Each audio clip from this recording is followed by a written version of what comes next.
বান্দা তোদের টেনশন করার দরকার নাই। যার রব রহমান, যার রব রহিম, যার রব গফফার, যার রব ইন্নাল্লাহ আলা কুল্লি শাইইন কাদির, ওই রহমানের কাদিরের বান্দার তো টেনশন করার কোনো দরকার।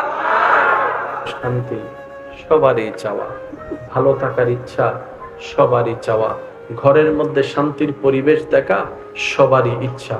পুরুষ বলেন আর নারী বলেন, স্বামী বলেন আর স্ত্রী বলেন, মা বাবা বলেন, সন্তান বলেন, সবাই একটু শান্তিতে নিঃশ্বাস নিতে চায়, দুই বেলা ভাতটা একটু শান্তিতে খেতে চায়।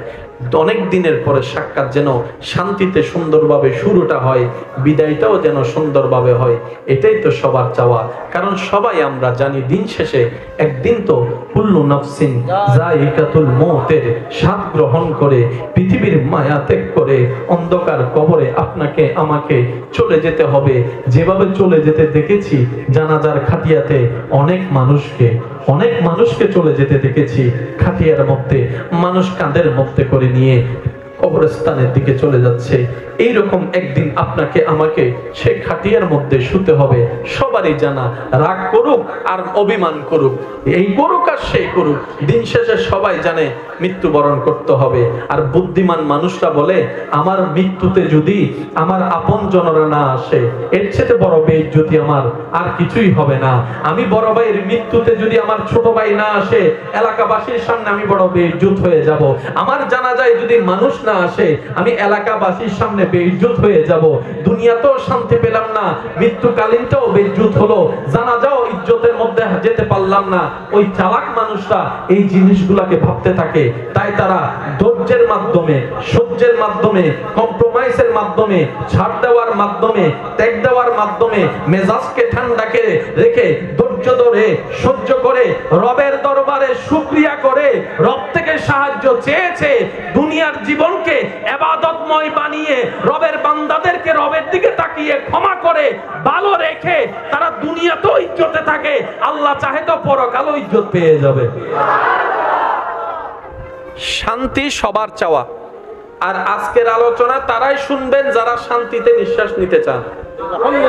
অন্যের দোষ ধরা সহজ, নিজের দোষ খোঁজা বড় কঠিন।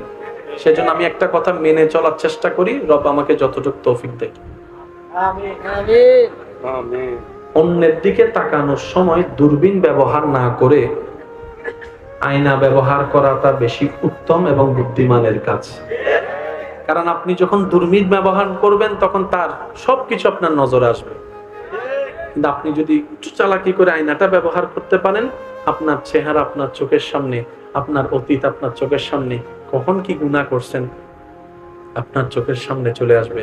মনটা নরম হবে, আপনার আর অহংকার করার ইচ্ছাও জাগবে না, কারো পিছনে হিংসা করে ক্ষতি করার ইচ্ছাও জাগবে না। তখন বারবার মন বলবে, নিজে বাঁচলে তো বাপের নাম, নিজে বাঁচলে তো বাপের নাম, আগে নিজে বেঁচে নি, তারপরে পরের চিন্তা করব। কু আনফুসাকুম আয়াতের আমলটাও হয়ে যাবে, অন্যের দোষ ধরাও বন্ধ হয়ে যাবে, হিংসাও বন্ধ হয়ে যাবে, আপনার কারণে সমাজটা অশান্তির হয়ে যাবে। সেজন্য দূরবীন নয়, আয়নার ব্যবহার করাটাই উত্তম যদি সামনের দিকে তাকাইতে ইচ্ছা হয়। আল্লাহ আমাদের সবাইকে একটু আমল করার তৌফিক দান করুক। যাদের শান্তি দরকার তারা মনোযোগ দিবেন। আচ্ছা, তাহলে আমাদের পরকালও যেতে হবে, দুনিয়াতেও আছে, দোনো জগতে শান্তির দরকার। একটু জোরে বলেন, শান্তির দরকার। এটা কি আমাদের ধর্মের মানুষের না সব মানুষের? কোটিপতিরও দরকার, গরিবেরও, সবারই দরকার, বড়রও দরকার, ছোটরও দরকার। আজকাল তো এমন টেনশনের সময় আসছে যে আজকে দুনিয়াতে আসছে সে বাচ্চাও দেখা যায় অনেক সময় গালের মধ্যে হাত দিয়ে ঘুমায়। একটু জোরে বলেন না। কিরে আসলি মাত্র গতকালকে, আজকে দেখি গালের মধ্যে হাত, বলে যে টেনশনের দুনিয়ায় আসছি। ডাইনও জামিলা, সামনেও জামিলা, বাইরেও জামিলা। একটা কথা মনে রাখবেন, রাগ করলে পরে করেন, আমি আমাকে বলি, আপনাদের গায়ে নিয়েন না। আমাদের মতো গাধা আর কেউ নাই। সত্যি কথা বলি, আমাদের মতো গাধা আর কেউ নাই। গাধাও মাঝে মধ্যে আমাদেরকে দেখে হাসে। কষ্ট নিয়েছেন আমার কথায়? আমি আপনাদেরকে গাধা বলি না, আমি যে গাধা সেটা বলছি। যদি গাধা না হইতাম, জগতের সবাই জানে চোরে নিজের গ্রামে চুরি করে না। চোর কখনো নিজের গ্রামে চুরি, কারণ কি দিন শেষে তার এই বিজয় আসতে হবে, দিন শেষে তাকে এই গ্রামের মেঠো পথ দিয়ে হাঁটতে হবে, দিন শেষে তার সন্তান এই স্কুলে পড়ালেখা করবে, দিন শেষে তার আত্মীয় স্বজন রাস্তা দিয়ে হাঁটার সময় দেখা হবে। আর আমরা এত গাদার গাদা, বাহিরে তো শত্রু বানাই, ব্যবসার মধ্যেও শত্রু বানাই, নিজের ভাইয়ের সাথে ভাই দ্বন্দ্ব লেগে ঘরের ভিতরেও শত্রু বানাই। এবার বলেন আমরা চালাক? আমি তো গাদা, আপনারটা আপনি বলেন না। যদি গাদা না হইতাম নিজের ভাইয়ের সাথে দুশ্মনী করার দরকার কি ছিল? কথা বলেন ঠিক কিনা? কারণ মানুষ শত্রু বানায় বাহিরে, আমরা শত্রু বানাই শুধু বৌর শত্রু বানাই বেলায় মাঝে মধ্যে মায়া করে হানাত বিষ ন দেয় না, এসে নমাতের ইবে মায়া করে বিষ ন দেয় না, নইলে হতে যাইতে বুই মাজিলাতে বিছাই যায়। এরপর 10 মিনিট পরে অব চাঁদ হইও দে, এক ফুটা মেয়ে দিলে তো। বুঝতে পারছি আমি কথা? আমরা চালাকের ভেষে মূলত গাদার রাজ্যে বসবাস করি। আসল বুদ্ধিমান কারা? একটু মনোযোগ। আসল বুদ্ধিমান যারা ব্যবসা বুঝে ব্যবসা করে। তো ব্যবসা বুঝে ব্যবসা করে কি, যে কোনো বিজনেসম্যানকে আপনি জিজ্ঞেস করেন যে প্রোডাক্টের মধ্যে উনি কিনে ডবল লাভ পাবে, উনি এই ব্যবসায় একটু তাড়াতাড়ি যাবে। যে ব্যবসার মধ্যে অন্তত 10 টাকায় কিনে 12 টাকা বিক্রি হলো, এই ব্যবসা মানুষ করে।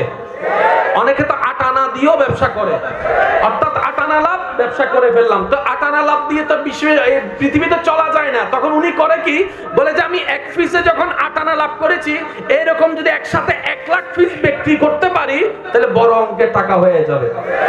ব্যবসায়ীরা সবসময় লাভ বুঝে, আর ব্যবসায়ীরা সবসময় সফল হয়। মনে রাখবেন, পৃথিবীতে সবচাইতে সুন্দর বুদ্ধিমান সেই ব্যক্তি যে দুনিয়ার ব্যবসায়ও লাভবান হয়, পরকালের ব্যবসায়ও লাভবান হয়। দুনিয়ার ব্যবসা 5 দিন, পরকালের ব্যবসার কোনো টাইম নির্ধারণ। একটু জোরে বলেন, টাইম নির্ধারণ। বুদ্ধিমান যারা, তারা পরকালের ব্যবসাটাকে সামনে রাখে, দুনিয়ার ব্যবসাটাকে পিছনে রাখে। তখন আল্লাহ দয়া করে কি, যে পরকালকে সাজানোর কাজে নেমে যায়, আল্লাহ দয়া করে তার দুনিয়াও সাজায় দেয়। সুবহানাল্লাহ, একটু জোরে বলি। আল্লাহকে খুশি করার জন্য সে সাজাচ্ছে কোন কাল? একটু জোরে বলি না। পরকাল আল্লাহ দয়া করে সাজায় দিয়েছেন তার দুনিয়া। 1000 বার পড়েছি, শুনেছি, হয়তো আমরা খেয়াল করে মনোযোগ দিয়ে শুনি নাই। আল্লাহ আমাদেরকে কখনো পরকাল একা চাইতে বলে নাই। আল্লাহ পাক আমাদেরকে বলছেন, রব্বানা আতিনা ফিদ দুনিয়া হাসানাতাও ওয়া ফিল আখিরাতে হাসানাতাও। ও আমার বান্দা, রব বলে আমি আখিরাতও বানাইছি তোদের জন্য, জান্নাতও বানাইছি তোদের জন্য, দুনিয়াও বানাইছি তোদের জন্য। পরকাল নিবি, শুধু জান্নাত নিবি কেন? দুনিয়া তো তোদের জন্য বানাইছি, দুনিয়াও নে। আম বানিয়েছে তোদের স্বাদের জন্য, আখ বানিয়েছে তোদের স্বাদের জন্য, কাঁঠাল সাজিয়েছি তোদের জন্য, জাম দিয়েছি তোদের জন্য। ও বান্দা, তোরা খাবি বলে তো আমি বানাইছি। সুবহানাল্লাহ, তোরা খাবি বলে তো আমি বানাইছি, তোদের খাবার দরকার বলে তো আমি সিজনে ফল চেঞ্জ করে দিই। কারণ এক ফল 12 মাস খেলে রুচি থাকবে না, ভালোও লাগবে না। তাই কিছুদিন আম দিই, কিছুদিন কাঁঠাল দিই, কিছুদিন জাম দিই। সুবহানাল্লাহ বলেন। কিছুদিন এটা দিই, কিছুদিন সেটা দিই, যেন তোদের মুখের রুচিটা নষ্ট হয়ে না যায়। আমি রব তো আমার নিয়ামতগুলো সব তোদের জন্য বানিয়েছি। তো বুদ্ধিমানরা কি করে, বলে তো রব যেহেতু আমার রব সব বানিয়েছেন আমাদের জন্য, আমি পরকালও নিব, আমি জান্নাতও নিব, আমি দুনিয়াও নিব আমার রবের দয়ায়। এরা হচ্ছে বুদ্ধিমান। এবার কাউরে দোষ ধরার দরকার নাই, এই সূত্র দিয়ে নিজেকে বিচার করেন। তখন আপনার মনে আপনারা বলবে, আমার মতো গাধা এসব 4 জন হর আর কোন নমাতের, আমার মতো গাধা ভাবনিছি চালাক। আমি তো গাধা, আপনারটা আপনি বলেন না রে ভাই। হয়ে গেলাম ভাবনিছি চালাক। আগে এই কথা যারা বুঝতে পারছেন এতটুকু, তারা একবার বলেন মারহাবা। এবার দ্বিতীয় কথাটা আপনাদের মাথায় আসবে, কারণ আলোচকের কাজ হচ্ছে শ্রোতাদেরকে বুঝাই দেওয়া। যে যেমনে বুঝে তারে তেমনে বুঝাই দেওয়া। আলেমকে বুঝাই দেওয়া বক্তার কাজ নয়, কারণ আলেম তো জেনে শুনেই এসেছেন। কথা বলেন ঠিক কিনা? কষ্ট হচ্ছে না তো আপনাদের? আমার এদিকের ভাইরা আওয়াজ কি শোনা যাচ্ছে? আপনারা একবার বলেন তো দেখি মারহাবা। শান্তি সবাই চায়, সেজন্য একটা জিনিসের দরকার, তার নাম ধর্ম। এই কথাটা একটু বুঝবেন। শান্তি পাওয়ার জন্য একটা জিনিসের দরকার, সেটার নাম কি? ধর্ম। এবার বলেন শান্তিদাতাকে? শান্তিদাতাকে? শান্তিদাতাকে? রব যখন শান্তি দিতে চায় আগুনের ভিতরে রেখেও শান্তি দিতে পারে। রব যখন শান্তি দেওয়ার ইচ্ছা করে মাছের পেটে রেখেও শান্তি দিতে পারে। রব যখন শান্তি দিতে চায় তখন শুলির মধ্যে এরকম করে কাহিনী বানিয়ে ওখানের ভিতরেও রব শান্তি দিতে পারে। রব যখন শান্তি দিতে চায় তখন গুহার ভিতরে বন্দি অবস্থাও শান্তি দিতে পারে। আরো জোরে বলেন ঠিক কিনা? রব যখন শান্তি দিতে চায় তখন অসুস্থ দেহের ভিতরেও শান্তি সঞ্চারণ করতে পারে, কারণ রব বলেছেন হুয়াল্লাযী আনজালা সাকিনাতা ফি কুলুবিল মুমিনিন। ও আমার বান্দারা, শান্তি যারা চাও, শান্তি যারা খোঁজো, প্রশান্তি যারা খোঁজো, মনে রেখো, জেনে রাখো, শান্তি কোথাও পাবা না, শান্তি কোথাও পাবা না। শান্তি আমি রবের দরবার থেকে আসতে হয়। সুবহানাল্লাহ। আল্লাহ আমার টাকা আছে, শান্তি নেই। আল্লাহ আমার জমিন আছে, বলেন না? আইগা হইতাম এই এলাকার লোক মিলের বাংলার হতাই। আল্লাহ থাকার ঘরও আছে, কিন্তু আল্লাহ বহুত আছে। আল্লাহ দাইয়ের বিয়ে করছিলাম করে ইবা আছে। হ্যাঁ বোম মারি দিম দা বাসিবে ছোট হইলে আর কেন জোর হম পরিবে শান্তি। আল্লাহ প্রাডু গাড়ি দুইটা আছে তোমার দয়ায়। আল্লাহ ঘরের মধ্যে এসি 5টা আছে, আমার রুমের মধ্যে একটা 2টা এসি আছে। আল্লাহ আমার বিছানাটা একদম ফোম নরম, হোটেলের সেই বিছানা মতো। আল্লাহ আমি মাসে 2 বার আমেরিকা যাই। আশা করি বুঝা যাচ্ছে কথা কি বলতে চাচ্ছি। আল্লাহ আমি ব্র্যান্ডের ঘড়ি পরি, শান্তি নাই। ব্র্যান্ডের কাপড় পরি, শান্তি নাই। টাকার কোনো অভাব নাই, শান্তি নাই। বাজার নিয়ে কোনো টেনশন নাই, শান্তি নাই। বাজারের বড় মাছটা আমার ঘরে আসে, শান্তি নাই। বউ আছে, শান্তি নাই। স্বামী আছে, শান্তি নাই। সন্তান আছে, শান্তি নাই। ব্যবসা আছে, শান্তি নাই। চাকরি আছে, শান্তি নাই। আল্লাহ আমাকে একটু শান্তি দাও। বান্দা এখন রবের কাছে ভিক্ষা করতে, বান্দা এবার আল্লাহর কাছে বলে যে আল্লাহ কি দাও? জোরে বলেন কি দাও? আরো জোরে বলেন কি দাও? রব বলে যে কোন জায়গার শান্তি নিবি? দুনিয়ার নিবি নাকি আখিরাতের নিবি, নাকি দুনিয়া আখিরাত দুটোটা নিবি? বান্দা একটু চালাকি করে বলতেছে দুনিয়া তো 2 দিনের, পরকাল তো অনন্তকাল। 2 দিনের শান্তি নিয়ে পরকাল নষ্ট করারও দরকার নাই। আবার দুনিয়াটাও নিব না কেন? আমার রব বানাইছে, আমি দুনিয়াও নিব, আখিরাতে নিব। রব বলে যে তাহলে একটা কাজ কর, ইন্নাদ-দীনা ইনদাল্লাহিল ইসলাম। একটা তোকে সাজেশন দিলাম, যে সাজেশনের নাম ইসলাম। এটাকে ফলো করার সর্বোচ্চ চেষ্টা কর। আমি রবের কাছে ভিক্ষা কর, আমার কাছে তওবা কর, আমার নবীকে প্রাণের চাইতে বেশি মহব্বত কর। ইসলাম নামক সাজেশনটা যতদূর পারো সর্বোচ্চ দিয়ে তুই আমল করার, পালন করার চেষ্টা কর। তোর শান্তির ব্যবস্থার দায়িত্ব আমি আল্লাহ নিজেই নিলাম। কাহিনী শেষ। একটু জোরে বলতে হবে ভাই। কাহিনী শেষ।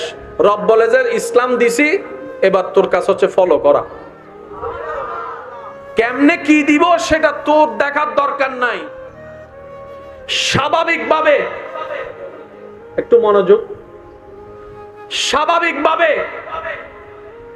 এমনে এমনে হয়। 9 মাসে বাচ্চা, 10 মাসে বাচ্চা দুনিয়াতে আসে। বাবা ছাড়া সন্তান হয় না।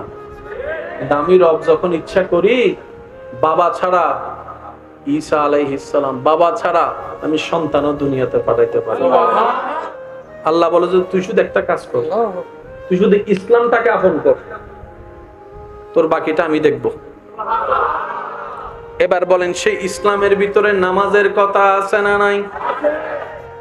নামাজ পড়লে সওয়াব আছে না নাই? ওযু বানাইলে সওয়াব, আরেকটু জোরে।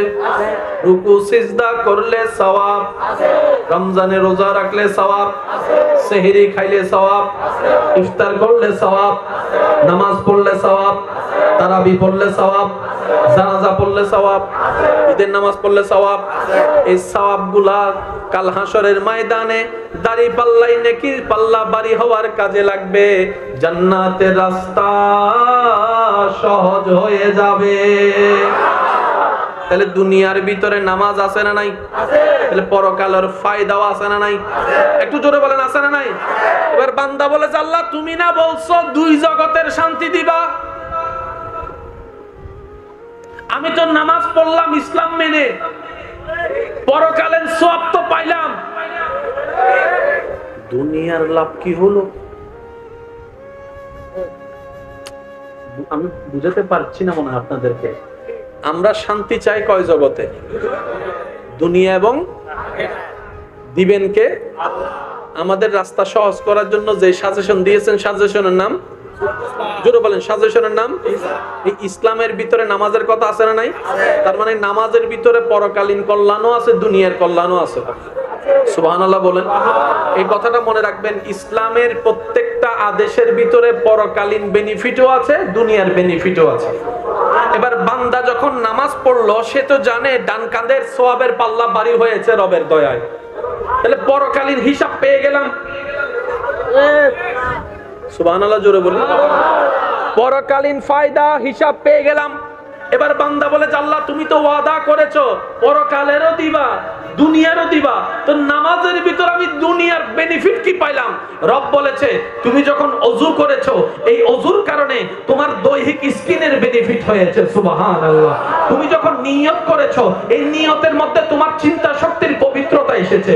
সুবহানাল্লাহ। তুমি যখন হেঁটে হেঁটে গিয়েছো, এই হাঁটার মধ্যে পরকালীন সওয়াবও হয়েছে, দুনিয়ার ব্যায়ামও হয়ে গিয়েছে। সুবহানাল্লাহ। তুমি যখন সুবহে সাদিকে ফজরের নামাজ পড়তে উঠেছো, ওই পরকালীন সওয়াবও যোগ হয়েছে, তোমার ব্রেনের মধ্যে ঠান্ডা শীতল বাতাস লেগে ব্রেনের উপকারের ব্যবস্থা হয়েছে। সুবহানাল্লাহ। তুমি যখন পরিপূর্ণভাবে উপযুক্ত নিয়মে রুকু করেছো, ওই রুকু করার কারণে সুবহান রাব্বিয়াল আযীম বলার কারণে পরকালীন সওয়াবও যোগ হয়েছে। ঠিক তেমনি ভাবে তোমার কোমরের ওষুধের ব্যবস্থা হয়েছে, হাঁটুর ওষুধের ব্যবস্থা হয়েছে, পায়ের ওষুধের ব্যবস্থা হয়েছে। তুমি যখন সুবহান রাব্বিয়াল আলা বলে সিজদার মধ্যে যখন গিয়ে সুবহান রাব্বিয়াল আলা বলছো, পরকালীন সওয়াব যেরকম যোগ হয়েছে, ওই সিজদায় যাওয়ার কারণে তোমার হার্টের সিজদার পজিশনের মধ্যে কপাল নিচে থাকে, হার্ট উপরে থাকে, ওই সিজদার পজিশনে যাওয়ার কারণে তোমার হার্ট থেকে রক্ত সঞ্চারণ ব্রেনের মধ্যে বৃদ্ধি পেয়েছে, ব্রেনের মধ্যে বৃদ্ধি পেয়েছে। সুবহানাল্লাহ। ব্রেনের মধ্যে বৃদ্ধি পেয়েছে, কপালটা সিজদা জায়গা লাগার কারণে ওই কপালের মধ্যে রিল্যাক্সিং হয়েছে। তুমি টেনশন কমার জন্য হাজার কিছু করে যে শান্তি বান্দা তুমি পাবা না। ও বান্দা, আমি রবের দরবারে সিজদায় মাথা ঝুঁকাই দেখ, 3 মিনিট 4 মিনিট 5 মিনিটের ভিতর তো টেনশন হালকা হয়ে যাবে। দিবেন কে? কয় জগতে চাই? নামাজের ভিতর দোনো জগৎ।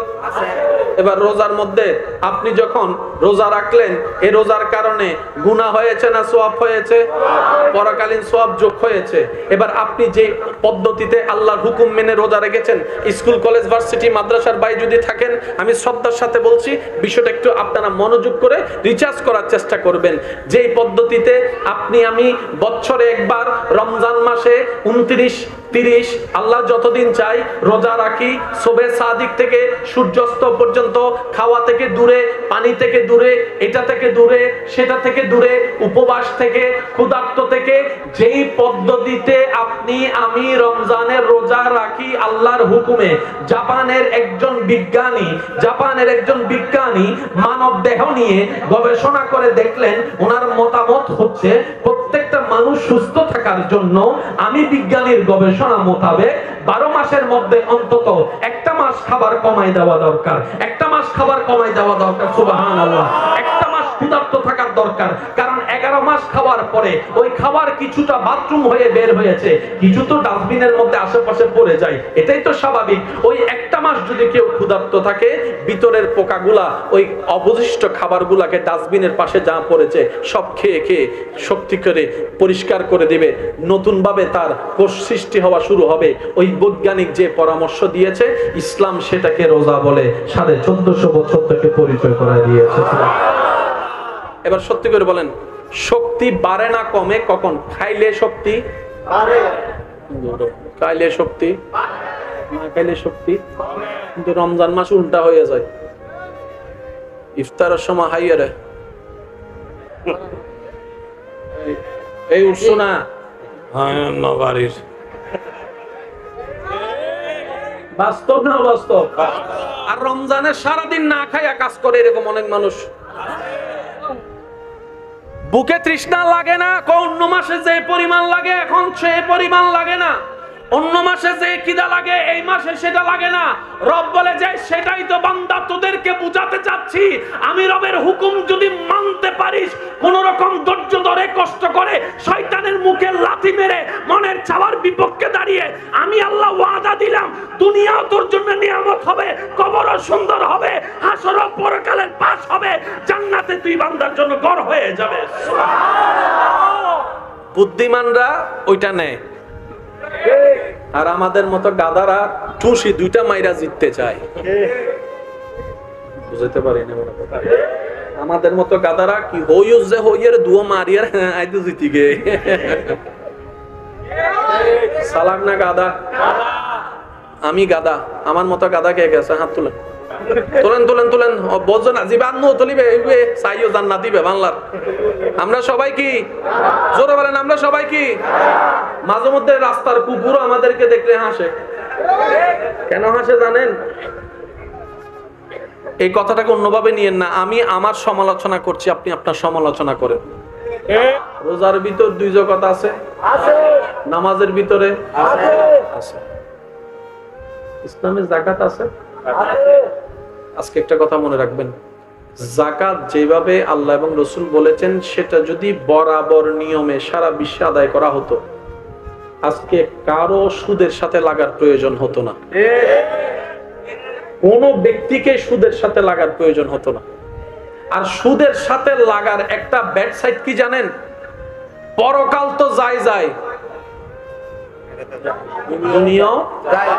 সুদের বিষয়টা অনেকে হয়তো আমার সাথে একমত হবেন, সুদের সাথে লাগার আগে কথা শুনে মনে হয় সপ্তাহে 100 টিয়া, এগুলো কোনো ব্যাপার, মাসে 300 টিয়া, তো এগুলো তো আমার হাতের ময়লা। যারা লাগেছে লাগার আগে এরকম মনে হয়েছে যে সুদে মাসে সপ্তাহে এত, এটা তো ব্যাপার না। লাগার পরে 100 টাকা দিতেও টাক ফাইটে গেছে এরকম অনেক মানুষ। কেন? যে 100 টাকা আপনার কাছে চোখেও লাগে নাই, রবের সাথে যুদ্ধ করেছেন সুদ দিয়ে, তখন ওই 100 টাকাটাই আপনার কাছে 1000 টাকার চাইতে ভারী হয়ে গেছে রহমত উঠে যাওয়ার কারণে।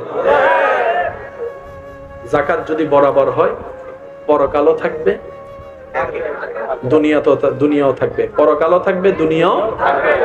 বলি একবার মারহাবা, আরো জোরে।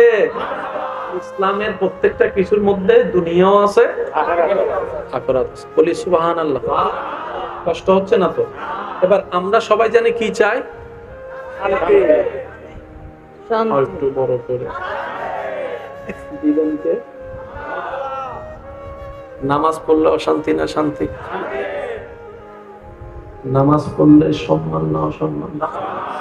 আপনি 40টা দিন 50টা দিন মসজিদে 5 ওয়াক্ত নামাজ জমাতে পড়েন, 60 দিনের দিন মানুষ, এলাকার মানুষ আপনাকে দেখুন আসসালামু আলাইকুম, আসসালামু আলাইকুম, আলহামদুলিল্লাহ। এখানে যদি কারো মোবাইল হারায় যায়, কেউ যদি আপনাকে সন্দেহ করে, আপনার পক্ষে এলাকার মানুষে কথা বলবে, এই খবরদার, হারা হদ্দ তুই চোর। 5 ওয়াক্ত নামাজ পড়ে দেয় মানুষ। সম্মান সবাই চাই, সাপোর্টার সবাই চাই। ইসলাম এমন একটা কন্ডিশন, নিয়ম, আপনি যদি এখানে আপন করে নিতে পারেন, আপনি পরকালীন ইজ্জত পাবেন। দুনিয়ার ইজ্জতও রব আপনার জন্য বরাদ্দ করে দিবে। তাহলে ইসলামের ভিতর পরকালও আছে, দুনিয়াও আছে। এই কথাটা মনে থাকবে ইনশাআল্লাহ। আরো জোরে বলি ইনশাআল্লাহ। এবার পালন কে করবে? যার দরকার। কার দরকার? কি দরকার? যার শান্তি দরকার সেই ইসলাম পালন করবে।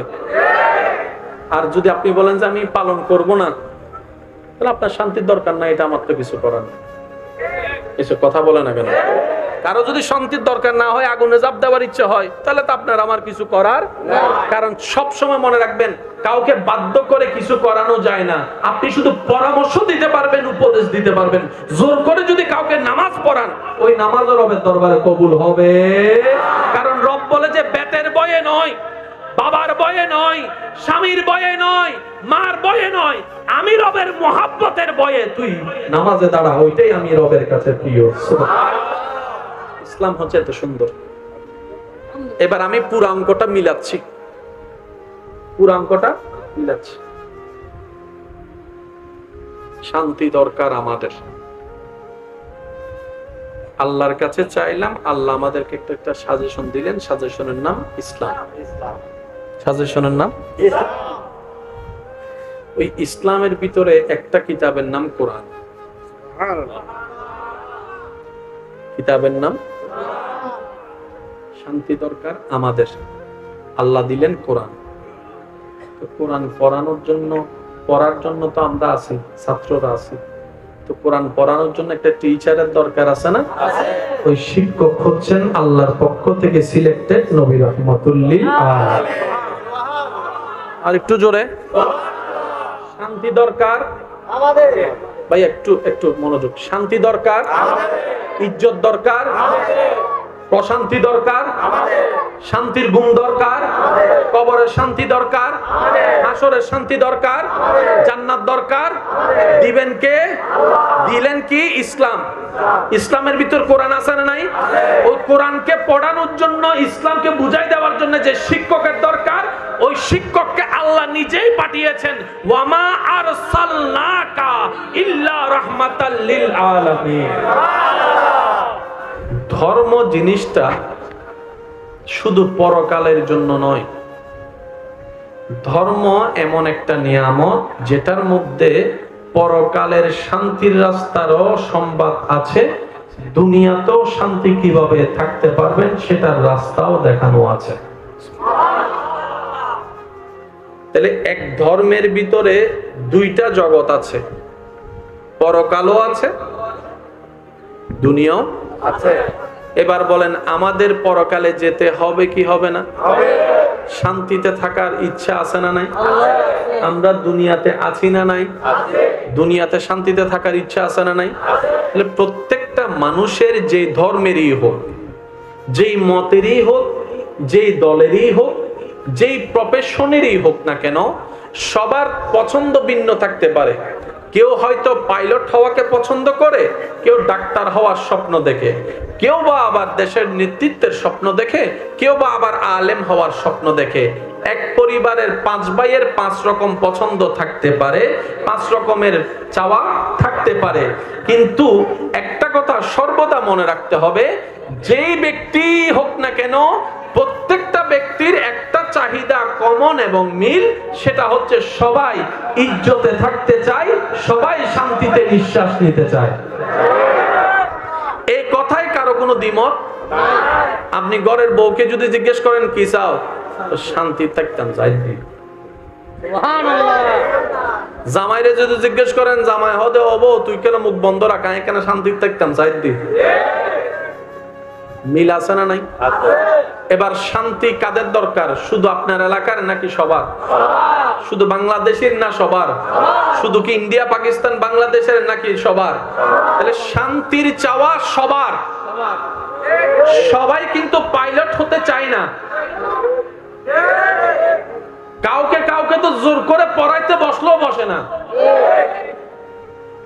বাপ যতন আছে তো মাতে গরম মাস্টরি যতন বেত লইতে দিকিতে এতক্ষণ মন নচাইলে বইবে। কিছু কি এন্ডে ঢুকেন না? কিছু কি এন্ডে ঢুকেন না? স্যার অঙ্ক পড়ার দেরি। তো জোর করলেও সবাইকে আপনি পাইলট বানাতে পারবেন না, কারণ সবার চাওয়া তো নাই। বান্দা, তোদের টেনশন করার দরকার নাই। যার রব রহমান, যার রব রহিম, যার রব গফফার, যার রব ইন্নাল্লাহ আলা কুল্লি শাইইন কাদির, ওই রহমানের কাদিরের বান্দা তো টেনশন করার কোনো দরকার নাই। শান্তি সবারই চাওয়া, ভালো থাকার ইচ্ছা সবারই চাওয়া, ঘরের মধ্যে শান্তির পরিবেশ দেখা সবারই ইচ্ছা। পুরুষ বলেন আর নারী বলেন, স্বামী বলেন আর স্ত্রী বলেন, মা বাবা বলেন, সন্তান বলেন, সবাই একটু শান্তিতে নিঃশ্বাস নিতে চায়, দুই বেলা ভাতটা একটু শান্তিতে খেতে চায়। অনেক দিনের পরে সাক্ষাৎ যেন শান্তিতে সুন্দরভাবে শুরুটা হয়, বিদায়টাও যেন সুন্দরভাবে হয়, এটাই তো সবার চাওয়া। কারণ সবাই আমরা জানি দিন শেষে একদিন তো কুল্লু নাফসিন যায়িকাতুল মউতের স্বাদ গ্রহণ করে পৃথিবীর মায়া ত্যাগ করে অন্ধকার কবরে আপনাকে আমাকে চলে যেতে হবে।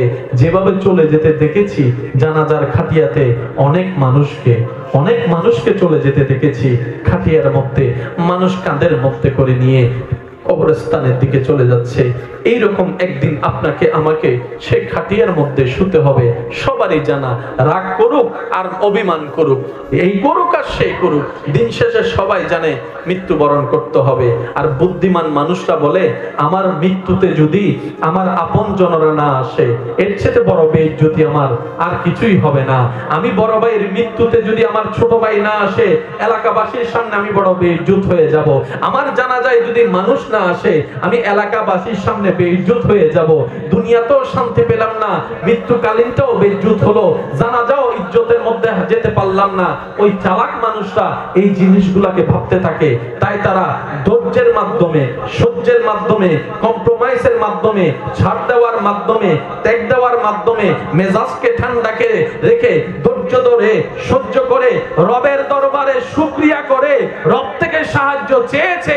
দুনিয়ার জীবনকে ইবাদতময় বানিয়ে রবের বান্দাদেরকে রবের দিকে তাকিয়ে ক্ষমা করে ভালো রেখে তারা দুনিয়াতেও ইজ্জতে থাকে, আল্লাহ চাহে তো পরকালও ইজ্জত পেয়ে যাবে। শান্তি সবার চাওয়া। আর আজকের আলোচনা তারাই শুনবেন যারা শান্তিতে নিঃশ্বাস নিতে চান। অন্যের দোষ ধরা সহজ, নিজের দোষ খোঁজা বড় কঠিন। সেজন্য আমি একটা কথা মেনে চলার চেষ্টা করি, রব আমাকে যতটুকু তৌফিক দেয়। অন্যের দিকে তাকানোর সময় দূরবীন ব্যবহার না করে আয়না ব্যবহার করাটা বেশি উত্তম এবং বুদ্ধিমানের কাজ। কারণ আপনি যখন দূরবীন ব্যবহার করবেন তখন তার সবকিছু আপনার নজরে আসবে। কিন্তু আপনি যদি একটু চালাকি করে আয়নাটা ব্যবহার করতে পারেন, আপনার চেহারা আপনার চোখের সামনে, আপনার অতীত আপনার চোখের সামনে, কখন কি গুনাহ করছেন আপনার চোখের সামনে চলে আসবে। মনটা নরম হবে, আপনার আর অহংকার করার ইচ্ছাও জাগবে না, কারো পিছনে হিংসা করে ক্ষতি করার ইচ্ছাও জাগবে না। তখন বারবার মন বলবে, নিজে বাঁচলে তো বাপের নাম, নিজে বাঁচলে তো বাপের নাম, আগে নিজে বেছে নি তারপরে পরের চিন্তা করব।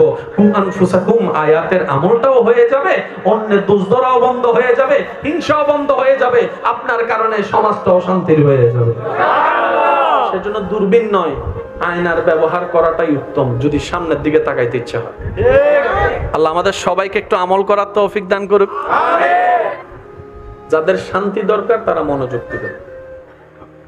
আচ্ছা, তাহলে আমাদের পরকালও যেতে হবে, দুনিয়াতেও আছে, দোনো জগতে শান্তির দরকার। একটু জোরে বলেন, শান্তির দরকার। এটা কি আমাদের ধর্মের মানুষের না সব মানুষের? কোটিপতিরও দরকার, গরিবেরও, সবারই দরকার, বড়রও দরকার, ছোটরও দরকার। আজকাল তো এমন টেনশনের সময় আসছে যে আজকে দুনিয়াতে আসছে সে বাচ্চাও দেখা যায় অনেক সময় গালের মধ্যে হাত দিয়ে ঘুমায়। একটু জোরে বলেন না, কিরে আসলি মাত্র গতকালকে, আজকে দেখি গালের মধ্যে হাত, বলে যে টেনশনের দুনিয়ায় আসছি। ডাইনো জামিলা, সামনেও জামিলা, বাইরেও জামিলা। একটা কথা মনে রাখবেন, রাগ করলে পরে করেন, আমি আমাকে বলি, আপনাদের গায়ে নিয়েন না। আমাদের মতো গাধা আর কেউ নেই। সত্যি কথা বলি, আমাদের মতো গাধা আর কেউ না। গাধাও মাঝে মধ্যে আমাদেরকে দেখে হাসে। কষ্ট নিয়েছেন আমার কথায়?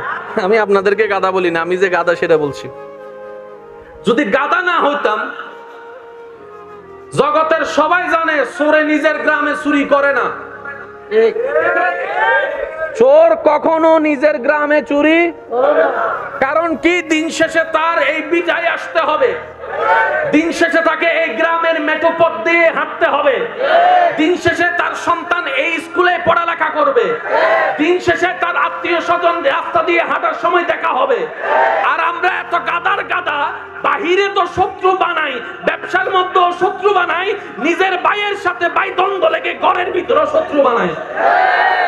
এবার বলেন আমরা চালাক? আমি তো গাদা, আপনারটা আপনি বলেন না। যদি গাদা না হইতাম নিজের ভাইয়ের সাথে দুশমনি করার দরকার কি ছিল? কথা বলেন ঠিক কিনা? কারণ মানুষ শত্রু বানায় বাহিরে, আমরা শত্রু বানাই শুধু বউরও শত্রু বানাই বেলায় মাঝে মধ্যে মায়া করে হানাত বিষ ন দেয় না, এসে নমাতের ইবে মায়া করে বিষ ন দেয় না, নইলে হতে যাইতে বুই মাজিলে দে বিছাই যায়। এরপর 10 মিনিট পরে অব চা দাও হইও দে, এক ফুটা মেয়ে দিলে তো। বুঝতে পারছি আমি কথা? আমরা চালাকের ভেষে মূলত গাদার রাজ্যে বসবাস করি। আসল বুদ্ধিমান কারা? একটু মনোযোগ। আসল বুদ্ধিমান যারা ব্যবসা বুঝে ব্যবসা করে। তো ব্যবসা বুঝে ব্যবসা করে কি, যে কোনো বিজনেসম্যানকে আপনি জিজ্ঞেস করেন যে প্রোডাক্টের মধ্যে উনি কিনে ডবল লাভ পাবে, উনি এই ব্যবসায় একটু তাড়াতাড়ি যাবে। যে ব্যবসার মধ্যে অন্তত 10 টাকায় কিনে 12 টাকা বিক্রি হলো, এই ব্যবসা মানুষ করে। অনেকে তো 8 আনা দিয়েও ব্যবসা করে, অর্থাৎ 8 আনা লাভ ব্যবসা করে ফেললাম। তো 8 আনা লাভ দিয়ে তো পৃথিবীতে চলা যায় না। তখন উনি করে কি, বলে যে আমি 1 পিসে যখন 8 আনা লাভ করেছি, এরকম যদি একসাথে 1 লাখ পিস বিক্রি করতে পারি তাহলে বড় অঙ্কের টাকা হয়ে যাবে। ব্যবসায়ীরা সবসময় লাভ বুঝে, আর ব্যবসায়ীরা সবসময় সফল হয়। মনে রাখবেন, পৃথিবীতে সবচাইতে সুন্দর বুদ্ধিমান সেই ব্যক্তি যে দুনিয়ার ব্যবসায়ও লাভবান হয়, পরকালের ব্যবসায়ও লাভবান হয়। দুনিয়ার ব্যবসা 5 দিন, পরকালের ব্যবসার কোন টাইম নির্ধারণ। একটু জোরে বলেন, টাইম নির্ধারণ। বুদ্ধিমান যারা, তারা পরকালের ব্যবসাটাকে সামনে রাখে, দুনিয়ার ব্যবসাটাকে পিছনে রাখে। তখন আল্লাহ দয়া করে করে কি, যে পরকালকে সাজানোর কাজে নেমে যায়, আল্লাহ দয়া করে তার দুনিয়াও সাজাই দেয়। সুবহানাল্লাহ, একটু জোরে বলি। আল্লাহকে খুশি করার জন্য সে সাজাচ্ছে কোন কাল? একটু জোরে বলি না। পরকাল আল্লাহ দয়া করে সাজাই দিয়েছেন তার দুনিয়া। 1000 বার পড়েছি, শুনেছি, হয়তো আমরা খেয়াল করে মনোযোগ দিয়ে শুনি নাই। আল্লাহ আমাদেরকে কখনো পরকাল একা চাইতে বলে নাই। আল্লাহ পাক আমাদেরকে বলছেন, রব্বানা আতিনা ফিদ দুনিয়া হাসানাতাও ওয়া ফিল আখিরাতে হাসানাতাও। ও আমার বান্দা, রব বলে আমি আখিরাতও বানাইছি তোদের জন্য, জান্নাতও বানাইছি তোদের জন্য, দুনিয়াও বানাইছি তোদের জন্য। পরকাল নিবি, শুধু জান্নাত নিবি কেন? দুনিয়াও তো তোদের জন্য বানাইছি। দুনিয়াও নে আম বানিয়েছে তোদের স্বাদের জন্য, আগ বানিয়েছে তোদের স্বাদের জন্য, কাঁঠাল সাজিয়েছি তোদের জন্য, জাম দিয়েছি তোদের জন্য। ও বান্দা, তোরা খাবি বলে তো আমি বানাইছি। সুবহানাল্লাহ, তোরা খাবি বলে তো আমি বানাইছি, তোদের খাবার দরকার বলে তো আমি সিজনে সিজনে ফল চেঞ্জ করে দিই। কারণ এক ফল 12 মাস খেলে রুচি থাকবে না, ভালোও লাগবে না। তাই কিছুদিন আম দিই, কিছুদিন কাঁঠাল দিই, কিছুদিন জাম দিই। সুবহানাল্লাহ বলেন।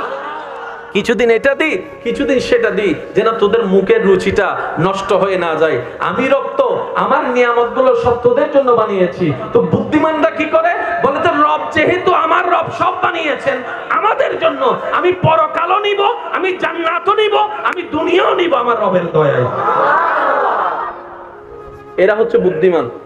এবার কাউরে দোষ ধরার দরকার নাই, এই সূত্র দিয়ে নিজেকে বিচার করেন। তখন আপনার মনে আপনারা বলবে, আমার মতো গাধা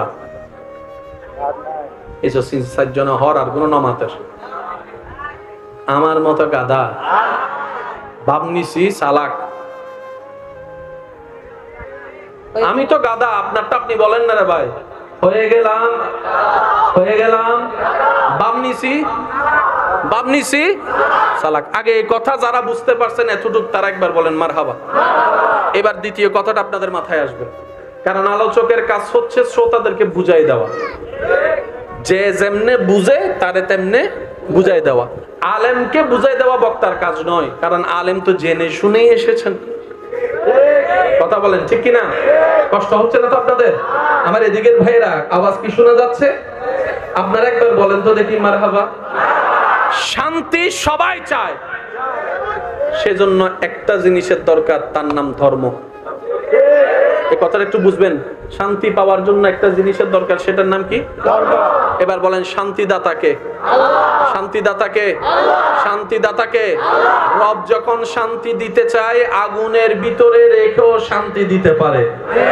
রব যখন শান্তি দেওয়ার ইচ্ছা করে মাছের পেটে রেখেও শান্তি দিতে পারে। রব যখন শান্তি দিতে চায় তখন শুলির মধ্যে এরকম করে কাহিনী বানিয়ে ওখানের ভিতরেও রব শান্তি দিতে পারে। রব যখন শান্তি দিতে চায় তখন গুহার ভিতরে বন্দী অবস্থাও শান্তি দিতে পারে। আরো জোরে বলেন ঠিক কিনা? রব যখন শান্তি দিতে চায় তখন অসুস্থ দেহের ভিতরেও শান্তি সঞ্চারণ করতে পারে। কারণ রব বলেছেন হুয়াল্লাযী আনজালা সাকিনাতা ফি কুলুবিল মুমিনিন। ও আমার বান্দারা, শান্তি যারা চাও, শান্তি যারা খোঁজো, প্রশান্তি যারা খোঁজো, মনে রেখো, জেনে রাখো, শান্তি কোথাও পাবা না, শান্তি কোথাও পাবা না। শান্তি আমি রবের দরবার থেকে আসতে হয়। সুবহানাল্লাহ। আল্লাহ আমার টাকা আছে, শান্তি নেই। আল্লাহ আমার জমিন আছে, বলেন না আগা হইতাম এই এলাকার লোক মিলের বাংলার হতাইন। আল্লাহ থাকার ঘরও আছে, কিন্তু আল্লাহ বহুত আছে। আল্লাহ দাইয়ের বিয়ে করছিলাম করে ইবা আছে,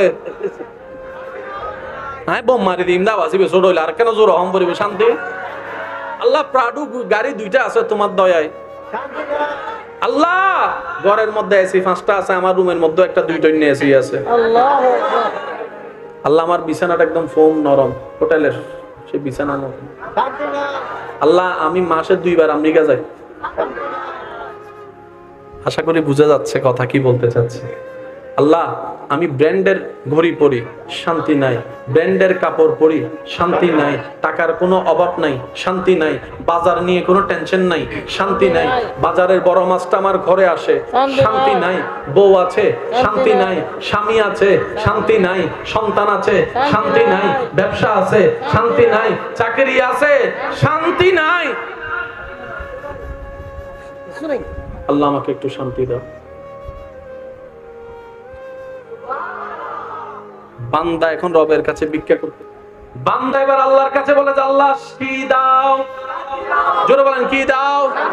আরো জোরে বলেন কি দাও? রব বলে যে কোন জায়গার শান্তি নিবি? দুনিয়ার নিবি নাকি আখিরাতের নিবি, নাকি দুনিয়া আখিরাত দুটোটা নিবি? বান্দা একটু চালাকি করে বলতেছে দুনিয়া তো 2 দিনের, পরকাল তো অনন্তকাল। 2 দিনের শান্তি নিয়ে পরকাল নষ্ট করারও দরকার নাই। আবার দুনিয়াটাও নিব না কেন? আমার রব বানাইছে, আমি দুনিয়াও নিব, আখিরাতে নিব। রব বলে যে তাহলে একটা কাজ কর, ইন্নাদ-দীনা ইনদাল্লাহিল ইসলাম। একটা তোকে সাজেশন দিলাম, যে সাজেশনের নাম ইসলাম। এটাকে ফলো করার সর্বোচ্চ চেষ্টা কর। আমি রবের কাছে ভিক্ষা কর, আমার কাছে তওবা কর, আমার নবীকে প্রাণের চাইতে বেশি মহব্বত কর। ইসলাম নামক সাজেশনটা যতদূর পারো সর্বোচ্চ দিয়ে তুই আমল করার, পালন করার চেষ্টা কর। তোর শান্তির ব্যবস্থার দায়িত্ব আমি আল্লাহ নিজেই নিলাম। কাহিনী শেষ। একটু জোরে বলতে হবে ভাই। কাহিনী শেষ। রব বলে যে ইসলাম দিছি, এবার তোর কাছে হচ্ছে ফলো করা। কেমনে কি দিব সেটা তোর দেখার দরকার নাই। স্বাভাবিকভাবে, একটু মনোযোগ, স্বাভাবিকভাবে এমনে এমনে হয়। 9 মাসে বাচ্চা, 10 মাসে বাচ্চা দুনিয়াতে আসে। বাবা ছাড়া সন্তান হয় না। দামি রব যখন ইচ্ছা করি, বাবা ছাড়া, ঈসা আলাইহিস সালাম বাবা ছাড়া আমি সন্তানও দুনিয়াতে পাঠাইতে পারি। আল্লাহ বলে যে তুই শুধু একটা কাজ কর, তুই শুধু ইসলামটাকে আপন কর, তোর বাকিটা আমি দেখব। এবার বলেন সেই ইসলামের ভিতরে নামাজের কথা আছে না নাই? নামাজ পড়লে সওয়াব আছে না নাই? ওযু বানাইলে সওয়াব আছে, আরেকটু জোরে। রুকু সিজদা করলে সওয়াব আছে, রমজানে রোজা রাখলে সওয়াব আছে, সেহরি খাইলে সওয়াব আছে, ইফতার করলে সওয়াব আছে, নামাজ পড়লে সওয়াব আছে, তারাবি পড়লে সওয়াব আছে, জানাজা পড়লে সওয়াব, ঈদের নামাজ পড়লে সওয়াব। এই সওয়াবগুলা কাল হাসরের ময়দানে দাড়ি পাল্লাই নেকির পাল্লা বাড়ি হওয়ার কাজে লাগবে। জান্নাতের রাস্তা সহজ হয়ে যাবে। তাহলে দুনিয়ার ভিতরে নামাজ আছে না নাই? তাহলে পরকালের ফায়দাও আছে না নাই? একটু জোরে বলেন, আছে না নাই? এবার বান্দা বলে যে আল্লাহ তুমি না বলছো দুই জগতের শান্তি দিবা, আমি তো নামাজ পড়লাম ইসলাম মেনে, পরকালের সওয়াব তো পাইলাম, দুনিয়ার লাভ কি হলো? আমি বুঝাতে পারছি না মনে হয় আপনাদেরকে। আমরা শান্তি চাই কয় জগতে? দুনিয়া এবং দিবেন কে? আমাদের রাস্তা সহজ করার জন্য যে সাজেশন দিয়েছেন, সাজেশনের নাম জোরে বলেন, সাজেশনের নাম ইসলামের ভিতরে নামাজের কথা আছে না নাই? তার মানে নামাজের ভিতরে পরকালীন কল্যাণও আছে, দুনিয়ার কল্যাণও আছে। সুবহানাল্লাহ বলেন। এই কথাটা মনে রাখবেন, ইসলামের প্রত্যেকটা আদেশের ভিতরে পরকালীন বেনিফিটও আছে, দুনিয়ার বেনিফিটও আছে। এবার বান্দা যখন নামাজ পড়লো, সে তো জানে ডান কাঁধের সওয়াবের পাল্লা ভারী হয়েছে রবের দয়ায়, তাহলে পরকালীন হিসাব পেয়ে গেলাম। সুবহানাল্লাহ জোরে বলি। পরকালীন ফায়দা হিসাব পেয়ে গেলাম। এবার বান্দা বলে আল্লাহ তুমি তো ওয়াদা করেছো পরকালেরও দিবা দুনিয়ারও দিবা, তো নামাজের ভিতর আমি দুনিয়ার বেনিফিট কি পাইলাম? রব বলেছে তুমি যখন ওযু করেছো, এই ওযুর কারণে তোমার দৈহিক স্কিনের বেনিফিট হয়েছে। সুবহানাল্লাহ। তুমি যখন নিয়ত করেছো, এই নিয়তের মধ্যে তোমার চিন্তা শক্তির পবিত্রতা এসেছে। সুবহানাল্লাহ। তুমি যখন হেঁটে হেঁটে গিয়েছো, এই হাঁটার মধ্যে পরকালীন সওয়াবও হয়েছে, দুনিয়ার ব্যায়ামও হয়ে গিয়েছে। সুবহানাল্লাহ। তুমি যখন সুবহে সাদিকে ফজরের নামাজ পড়তে উঠেছো, ওই পরকালীন সওয়াবও যোগ হয়েছে, তোমার ব্রেনের মধ্যে ঠান্ডা শীতল বাতাস লেগে ব্রেনের উপকারের ব্যবস্থা হয়েছে। সুবহানাল্লাহ। তুমি যখন পরিপূর্ণভাবে উপযুক্ত নিয়মে রুকু করেছো, ওই রুকু করার কারণে সুবহান রাব্বিয়াল আযীম বলার কারণে পরকালীন সওয়াবও যোগ হয়েছে। ঠিক তেমনি ভাবে তোমার কোমরের ওষুধের ব্যবস্থা হয়েছে, হাঁটুর ওষুধের ব্যবস্থা হয়েছে, পায়ের ওষুধের ব্যবস্থা হয়েছে। তুমি যখন সুবহান রাব্বিয়াল আলা বলে সিজদার মধ্যে যখন গিয়ে সুবহান রাব্বিয়াল আলা বলছো, পরকালীন সওয়াব যেরকম যোগ হয়েছে, ওই সিজদায় যাওয়ার কারণে তোমার হার্টের সিজদার পজিশনের মধ্যে কপাল নিচে থাকে, হার্ট উপরে থাকে, ওই সিজদার পজিশনে যাওয়ার কারণে তোমার হার্ট থেকে রক্ত সঞ্চারণ ব্রেনের মধ্যে বৃদ্ধি পেয়েছে, ব্রেনের মধ্যে বৃদ্ধি পেয়েছে। সুবহানাল্লাহ। ব্রেনের মধ্যে বৃদ্ধি পেয়েছে, কপালটা সিজদা জায়গা লাগার কারণে ওই কপালের মধ্যে রিল্যাক্সিং হয়েছে। তুমি টেনশন কমার জন্য হাজার কিছু করে যে শান্তি বান্দা তুমি পাবা না। ও বান্দা, আমি রবের দরবারে সিজদায় মাথা ঝুঁকাই দেখ, 3 মিনিট 4 মিনিট 5 মিনিটের ভিতর তো টেনশন হালকা হয়ে যাবে। দিবেন কে? কয় জগতে চাই? নামাজের ভিতর দোনো জগৎ আছে। এবার রোজার মধ্যে আপনি যখন রোজা রাখলেন, এই রোজার কারণে গুনাহ হয়েছে না সওয়াব হয়েছে? পরকালীন সওয়াব যোগ হয়েছে। এবার আপনি যে পদ্ধতিতে আল্লাহর হুকুম মেনে রোজা রেখেছেন, স্কুল কলেজ ভার্সিটি মাদ্রাসার বাইরে যদি থাকেন, আমি শ্রদ্ধার সাথে বলছি বিষয়টা একটু আপনারা মনোযোগ করে রিচার্জ করার চেষ্টা করবেন।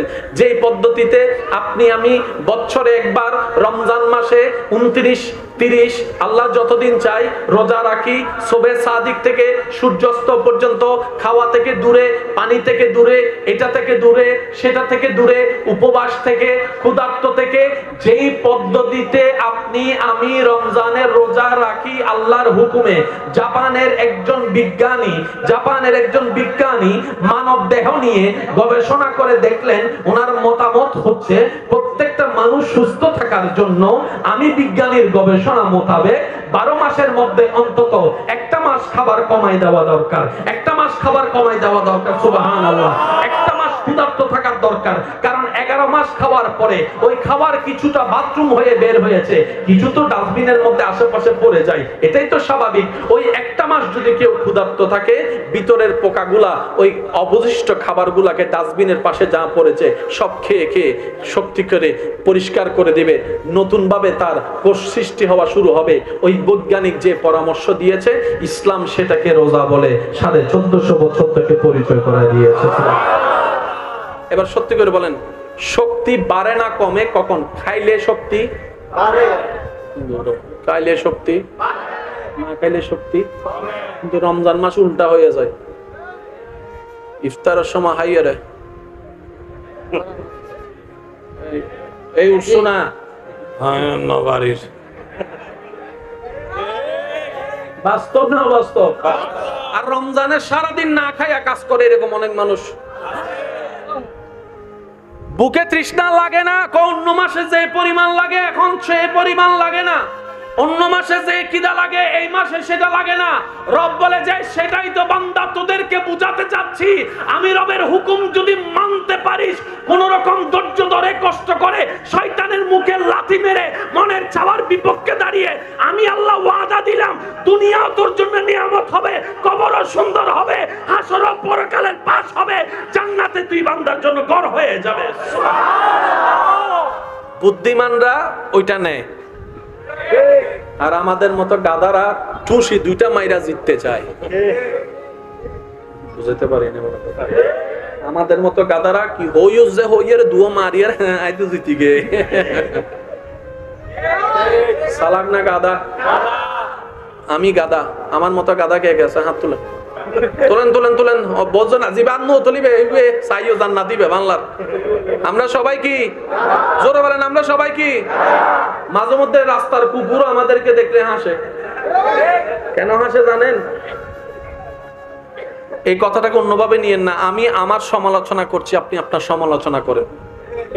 রোজার ভিতর দুই জগৎ আছে, নামাজের ভিতরে আছে, ইসলামের যাকাত আছে। আজকে একটা কথা মনে রাখবেন, যাকাত যেভাবে আল্লাহ এবং রসুল বলেছেন সেটা যদি বরাবর নিয়মে সারা বিশ্বে আদায় করা হতো, আজকে কারো সুদের সাথে লাগার প্রয়োজন হতো না। কোন ব্যক্তিকে সুদের সাথে লাগার প্রয়োজন হতো না। আর সুদের সাথে লাগার একটা ব্যাড সাইড কি জানেন? পরকাল তো যায় যায়, দুনিয়াও। সুদের বিষয়টা অনেকে হয়তো আমার সাথে একমত হবেন। সুদের সাথে লাগার আগে কথা শুনে মনে হয় সপ্তাহে 100 টিয়া, এগুলো কোনো ব্যাপার। মাসে 300 টিয়া, তো এগুলো তো আমার হাতের ময়লা। যারা লাগেছে লাগার আগে এরকম মনে হয়েছে যে সুদে মাসে সপ্তাহে এত, এটা তো ব্যাপার না। লাগার পরে 100 টাকা দিতেও টাক ফেটে গেছে এরকম অনেক মানুষ। কেন? যে 100 টাকা আপনার কাছে চোখেও লাগে নাই, রবের সাথে যুদ্ধ করেছেন সুদ দিয়ে, তখন ওই 100 টাকাটাই আপনার কাছে 1000 টাকার চাইতে ভারী হয়ে গেছে রহমত উঠে যাওয়ার কারণে। যাকাত যদি বরাবর হয়, পরকালও থাকবে, দুনিয়াও থাকবে। পরকালও থাকবে, দুনিয়াও থাকবে। বলি একবার মারহাবা। আরো জোরে। ইসলামের প্রত্যেকটা কিছুর মধ্যে দুনিয়াও আছে, আখিরাত আছে। বলি সুবহানাল্লাহ। কষ্ট হচ্ছে না তো? এবার আমরা সবাই জানি কি চাই? শান্তি। একটু বড় করে দিবেন কে? নামাজ পড়লে অশান্তি না শান্তি? নামাজ পড়লে সম্মান না অসম্মান? আপনি 40টা দিন 50টা দিন মসজিদে 5 ওয়াক্ত নামাজ জমাতে পড়েন, 60 দিনের দিন মানুষ, এলাকার মানুষ আপনাকে দেখুন আসসালামু আলাইকুম আসসালামু আলাইকুম আলহামদুলিল্লাহ। এখানে যদি কারো মোবাইল হারায় যায়, কেউ যদি আপনাকে সন্দেহ করে, আপনার পক্ষে এলাকার মানুষে কথা বলবে, এই খবরদার, হারা হদ্দ তুই চোর। 5 ওয়াক্ত নামাজ পড়ে দেয় মানুষ। তাহলে সম্মান সবাই চাই, সাপোর্টার সবাই চাই। ইসলাম এমন একটা কন্ডিশন, নিয়ম, আপনি যদি এখানে আপন করে নিতে পারেন, আপনি পরকালীন ইজ্জত পাবেন। দুনিয়ার ইজ্জতের রব আপনার জন্য বরাদ্দ করে দিবে। তাহলে ইসলামের ভিতরে পরকালও আছে, দুনিয়াও আছে। এই কথাটা মনে থাকবে ইনশাআল্লাহ। আরো জোরে বলি ইনশাআল্লাহ। এবার পালন কে করবে? যার দরকার। কার দরকার? কি দরকার? যার শান্তি দরকার সেই ইসলাম পালন করবে। আর যদি আপনি বলেন যে আমি পালন করব না, তাহলে আপনার শান্তির দরকার নাই, এটা আমার তো কিছু করার নেই। এসব কথা বলে না কেন? কারো যদি শান্তির দরকার না হয়, আগুনে জাপ দেওয়ার ইচ্ছে হয়, তাহলে তো আপনার আমার কিছু করার না। কারণ সব সময় মনে রাখবেন, কাউকে বাধ্য করে কিছু করানো যায় না। আপনি শুধু পরামর্শ দিতে পারবেন, উপদেশ দিতে পারবেন। জোর করে যদি কাউকে নামাজ পড়ান, ওই নামাজও রবের দরবারে কবুল হবে। কারণ রব বলে যে পেটের বয়ে নয়, বাবার বয়ে নয়, স্বামীর বয়ে নয়, মার বয়ে নয়, আমি রবের মোহাব্বতের বয়ে তুই নামাজে দাঁড়া, ওইটাই আমি রবের কাছে প্রিয়। ইসলাম হচ্ছে এত সুন্দর। এবার আমি পুরো অঙ্কটা মিলাচ্ছি,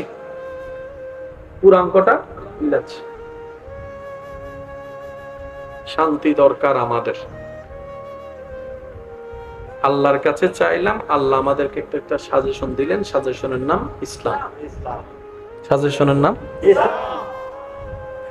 ওই ইসলামের ভিতরে একটা কিতাবের নাম কোরআন। কিতাবের নাম শান্তি দরকার আমাদের, আল্লাহ দিলেন কোরআন। কোরআন পড়ার জন্য তো আমরা আছি, ছাত্ররা আছি, তো কোরআন পড়ানোর জন্য একটা টিচারের দরকার আছে না? ওই শিক্ষক হচ্ছেন আল্লাহর পক্ষ থেকে সিলেক্টেড নবী রাহমাতুল লিল আলামিন। আর একটু জোরে, শান্তি দরকার আমাদের ভাই, একটু মনোযোগ। শান্তি দরকার আমাদের, ইজ্জত দরকার আমাদের, প্রশান্তি দরকার আমাদের, শান্তির ঘুম দরকার আমাদের, কবরের শান্তি দরকার আমাদের, হাসরের শান্তি দরকার আমাদের, জান্নাত দরকার আমাদের। দিবেন কে? দিলেন কি? ইসলাম। ইসলামের ভিতর কোরআন আছে না নাই? ওই কোরআনকে পড়ানোর জন্য, ইসলামকে বুঝাই দেওয়ার জন্য যে শিক্ষকের দরকার, ওই শিক্ষককে আল্লাহ নিজেই পাঠিয়েছেন। ওয়ামা আরসালনাকা ইল্লা রাহমাতাল লিল আলামিন। ধর্ম জিনিসটা শুধু পরকালের জন্য নয়, ধর্ম এমন একটা নিয়ামত যেটার মধ্যে পরকালের শান্তির রাস্তারও সংবাদ আছে, দুনিয়াতেও শান্তি কিভাবে থাকতে পারবেন সেটার রাস্তাও দেখানো আছে। তাহলে এক ধর্মের ভিতরে দুইটা জগৎ আছে, পরকালও আছে, দুনিয়াও আছে। এবার বলেন, আমাদের পরকালে যেতে হবে কি হবে না? শান্তিতে থাকার ইচ্ছা আছে না নাই? আমরা দুনিয়াতে আছি না নাই? দুনিয়াতে শান্তিতে থাকার ইচ্ছা আছে না নাই? তাহলে প্রত্যেকটা মানুষের যে ধর্মেরই হোক, যেই মতেরই হোক, যেই দলেরই হোক, যেই প্রফেশনেরই হোক না কেন, সবার পছন্দ ভিন্ন থাকতে পারে। কেউ হয়তো পাইলট হওয়াকে পছন্দ করে, কেউ ডাক্তার হওয়ার স্বপ্ন দেখে, কেউ বা আবার দেশের নেতৃত্বের স্বপ্ন দেখে, কেউ বা আবার আলেম হওয়ার স্বপ্ন দেখে। এক পরিবারের 5 ভাইয়ের 5 রকম পছন্দ থাকতে পারে, 5 রকমের চাওয়া থাকতে পারে, কিন্তু একটা কথা সর্বদা মনে রাখতে হবে, যেই ব্যক্তি হোক না কেন, প্রত্যেকটা ব্যক্তির একটা চাহিদা কমন এবং মিল, সেটা হচ্ছে সবাই ইজ্জতে থাকতে চায়, সবাই শান্তিতে নিঃশ্বাস নিতে চায়। এই কথায় কারো কোনো দ্বিমত? আপনি ঘরের বউকে যদি জিজ্ঞেস করেন কি চাও, শান্তি থাকতাম চাই। জামাইরে যদি জিজ্ঞেস করেন জামাই হদে হবো, তুই কেন মুখ বন্ধ রাখা, এখানে শান্তি থাকতাম চাই। মিল আছে না নাই? এবার শান্তি কাদের দরকার? শুধু আপনার এলাকার নাকি সবার? শুধু বাংলাদেশের না সবার? শুধু কি ইন্ডিয়া পাকিস্তান বাংলাদেশের নাকি সবার? তাহলে শান্তির চাওয়া সবার। সবাই কিন্তু পাইলট হতে চায় না। কাউকে তো জোর করে পড়াইতে বসলেও বসে না। বাপ যতন আছে তখন মাতে গরম মাস টইবে, যতন বেত লইতে দিকিতে এতক্ষণ মন নচাইলে বইবে। কিছু কি এন্ডে ডুবেন না? কিছু কি এন্ডে ডুবেন না? সার অঙ্ক বরাদ দেরি। তো জোর করলেও সবাইকে আপনি পাইলট বানাতে পারবেন না, কারণ সবার চাওয়া তো নাই।